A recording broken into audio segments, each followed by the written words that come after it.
नमस्कार, सुप्रभात, स्वागत अभिनंदन आप सभी का आज की इस प्यारी सी सुबह में सब रंग कार्यक्रम में। मित्रों, कहा जाता है life is a drama, enjoy it. Drama चल रहा है। इस रंगमंच पे हम सभी अपने अपने किरदार को प्ले कर रहे हैं। कोई कैसा किरदार प्ले कर रहा है, कोई कैसा किरदार प्ले कर रहा है।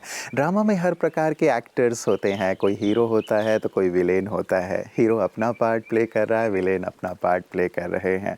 वैरायटी ही इस ड्रामा का बहुत ही सुंदर रूप है जो आनंद प्रदान करता है। विविधता तो ड्रामा में होती ही है ना। हम जब तटस्थ होकर के इस ड्रामा को देखते हैं तभी हम इसे एंजॉय करते हैं।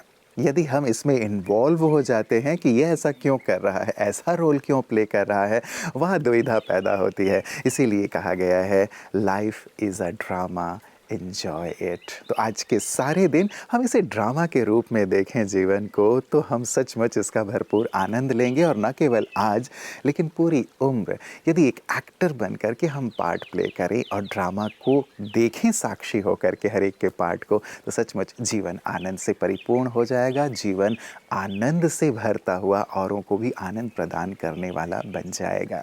तो आइए आज इसी भाव के साथ रहने के संकल्प के साथ चलते हैं अपने सुवाक्य की ओर। आप समंदर के हकदार हैं, फिर एक कतरे के लिए क्यों रोना? जिंदगी में कभी छोटी मोटी कमी आ जाए तो उसे अपनी ताकत पर हावी मत होने दीजिए। समंदर का मालिक कतरे पर नहीं अटकता, वह अपनी विशालता को पहचानता है। इसी तरह आप भी अपनी क्षमता को पहचानिए। छोटी हार या छोटी मुश्किल को बड़ा मत बनाइए। जब दृष्टि समंदर पर होगी तो कतरे की कमी कभी बोझ नहीं बनेगी। आपका मन कहेगा, मैं विशाल हूँ, मैं सक्षम हूँ और मुझे किसी छोटे नुकसान पर रुकना नहीं है।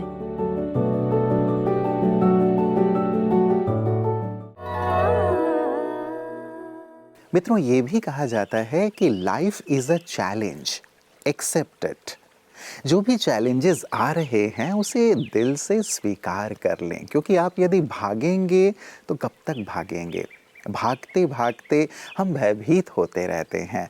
लेकिन यदि हम उसे एक्सेप्ट करते हैं, उस चैलेंज को एक्सेप्ट करते हैं, तो वो चैलेंज हमारे लिए अवसर बन जाता है। वो चैलेंज हमारे लिए तोहफा बन जाता है। वो चैलेंज हमें अनुभवी बनाने का साधन बन जाता है। वो चैलेंज हमें शक्तिशाली बना देता है। इसीलिए कभी भी भागे नहीं, लेकिन भाग लें। तो जो भी चैलेंजेस आ रहे हैं उन चैलेंजेस को एक्सेप्ट करने का संकल्प लें कि जो भी चैलेंजेस आ रहे हैं, मैं शक्तिशाली हूँ, मैं बुद्धिमान हूँ और मैं हर चैलेंज को पूरी तरह से, अच्छी तरह से उसका निपटारा कर सकता हूँ। उस चैलेंज को अपने जीवन में आगे बढ़ने की सीढ़ी बना सकता हूँ। इस विश्वास के साथ, इस भरोसे के साथ हमें जीवन को जीना चाहिए। तो जीवन हमारे लिए बहुत सुंदर सुंदर दृश्य लेकर के आता है। आइए जानते हैं सेहत के इस खास सेगमेंट में वे आहार जो अंगों की सफाई सहजता से करते हैं। लीवर के लिए हल्दी, ग्रीन टी, नींबू पानी और ब्लैक कॉफी लीवर को डिटॉक्स कर उसकी शक्ति बढ़ाते हैं। किडनी के लिए खीरा, तरबूज और नारियल पानी किडनी से टॉक्सिन बाहर निकालते हैं। आंतों के लिए सेब, ओट्स और हरी सब्जियां फाइबर से भरपूर होकर आंतों की सफाई करती है। फेफड़ों के लिए गाजर और अदरक सांस को हल्का बनाते हैं। दिल के लिए अंगूर, अखरोट दिल की नसों को साफ कर मजबूती देते हैं। त्वचा के लिए पालक, खीरा और नींबू त्वचा को भीतर से चमकदार और साफ रखते हैं। दिमाग के लिए ब्लूबेरी, बादाम और हल्दी दिमाग को साफ और तेज बनाते हैं। ये तो हुई अंगों की सफाई की बात। अब करते हैं मन की सफाई की बात। राजयोग से मन निर्मल होता है। यह विचारों को शुद्ध करता है और आत्मा को शक्ति देता है। यदि कोई बीमारी आ भी जाए तो राजयोग मन को इतना मजबूत बना देता है कि रोग मन पर हावी नहीं हो पाता। शरीर की सफाई भोजन से होती है और मन की सफाई ध्यान से। जब दोनों संतुलित हों तभी सच्चा स्वास्थ्य और सुख मिलता है। अपने मन और शरीर को शुद्ध रखिए और जीवन को एक नई दिशा दीजिए।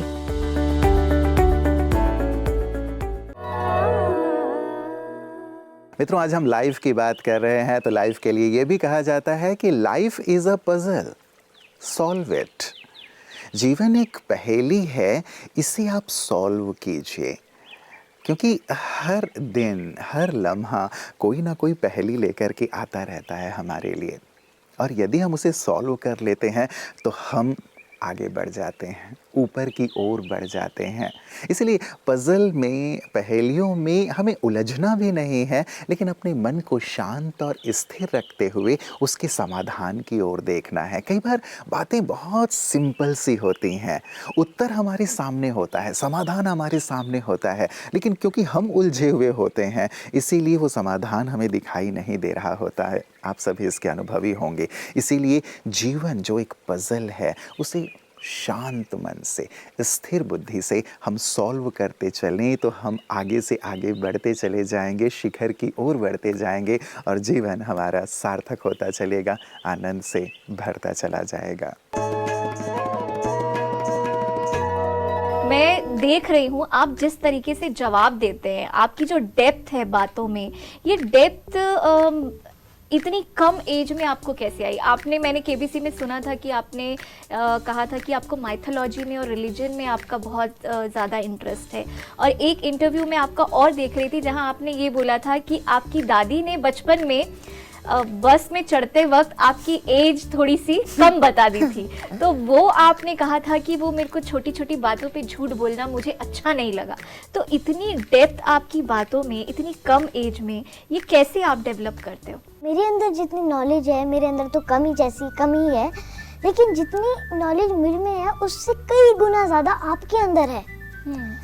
हम सबके अंदर है भी। जैसा कि यहाँ पर बोल रहे हैं कि हमारा डायरेक्ट लिंक किससे है? गॉड से है, परमात्मा से है, भगवान से है, खुदा से है। तो जो वो डायरेक्ट लिंक है, उसी की वजह से मैं कहता हूँ हम सबके अंदर ज्ञान है। अगर हमारा उनसे लिंक है, मतलब हमारा ज्ञान से ही लिंक है। तो आप जो ज्ञान आपको जो मिला है, जिसके लिए आप इतनी बड़ी बड़ी बातें करते हैं, इतने कॉन्फिडेंस से करते हैं, ऐसा लगता है कि कोई महान शख्सियत सामने बैठी है गुरुजी और हम सुन रहे हैं। तो ये आप क्या रिलीजियस बुक पढ़ते हैं? आपने गीता पढ़ी है या महाभारत पढ़ी है या रामायण पढ़ी है? ये मैं जानना चाहती हूँ। एक्चुअली मैं एक चीज़ मानता हूँ, आप चाहे मैथ की किताब आप जितनी मर्जी आप रट ले, आप जितनी मर्जी समझ ले, आप जो मर्जी साइंस के वो जितने भी वो केमिकल्स होते हैं, सबके पेरियोडिक टेबल सब याद कर लीजिए, बट आपको एक चीज़ नहीं दिखेगी वहाँ पे, वो है how to the way of living the life. Very true.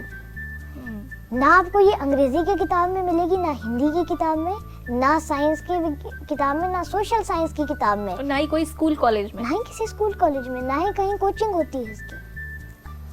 ये बात ये आपको खुद सीखनी पड़ती है। तो लेकिन जो बस मुझे एक किताब ऐसी लगती है या फिर जो एक सब्जेक्ट ऐसा लगता है जिसमें ये सिखाया जाता है, दैट इज जो कि है हमारा जो एक कल्चर है, हमारा रिलीजन है, हमारा अध्यात्म है, यही ये चीजें सिखाता है। मित्रों, life is a game, play it, ये भी कहा जाता है। जीवन एक खेल है, हम सब खेल के मैदान में हैं, खेल रहे हैं। यदि इसे खेल भावना से खेलते हैं तो हम आनंद लेते हैं।